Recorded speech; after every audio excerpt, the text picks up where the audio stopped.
ആലപ്പുഴ കലവൂരിൽ വീടിന് സമീപത്ത് കുഴിച്ചിട്ട നിലയിൽ മൃതദേഹം കണ്ടെത്തി. കൊച്ചി കടവന്ത്രയിൽ നിന്ന് കാണാതായ സുഭദ്രയുടെ മൃതദേഹമെന്ന് സൂചന. വീട്ടിൽ താമസിച്ചിരുന്ന ദമ്പതികൾ ഒളിവിൽ. 73-കാരിയെ കാണാതായത് കഴിഞ്ഞ മാസം 4-ന്. ഹേമ കമ്മിറ്റി റിപ്പോർട്ടിൽ നിർണായക ഇടപെടലുമായി ഹൈക്കോടതി. പൂർണ്ണ റിപ്പോർട്ട് പ്രത്യേക സംഘത്തിന് കൈമാറാൻ നിർദ്ദേശം. സർക്കാരിനെതിരെ രൂക്ഷ വിമർശനം. റിപ്പോർട്ടിൽ സർക്കാർ അടയിരുന്നു, ചെറുവിരൽ പോലും അനക്കിയില്ല. സർക്കാർ നടപടി അത്ഭുതപ്പെടുത്തുന്നത്. മാധ്യമങ്ങൾക്ക് വിവരം നൽകുന്നതിൽ അന്വേഷണ സംഘത്തിന് വിലക്ക്. മാധ്യമ വിചാരണ പാടില്ലെന്നും ഹൈക്കോടതി.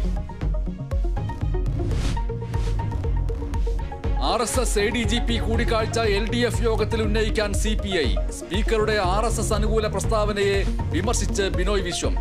ഊഴം വെച്ച് ADGP RSS നേതാക്കളെ കണ്ടത് എന്തിന്? വിവാദങ്ങൾക്കിടെ LDF യോഗം നാളെ.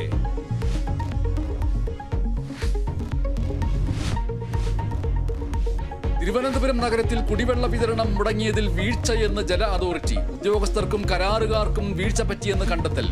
വിശദ റിപ്പോർട്ട് തേടി സർക്കാർ. ഉദ്യോഗസ്ഥർക്കെതിരെ നടപടിക്ക് സാധ്യത.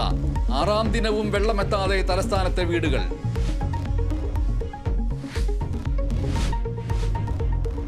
സംഘർഷഭരിതം മണിപ്പൂർ. ഇംഫാലടക്കം 3 ജില്ലകളിൽ നിരോധനാജ്ഞ.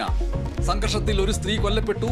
പ്രശ്നപരിഹാരത്തിന് 24 മണിക്കൂർ സമയപരിധി മുന്നോട്ട് വെച്ച് വിദ്യാർത്ഥി പ്രക്ഷോഭകർ.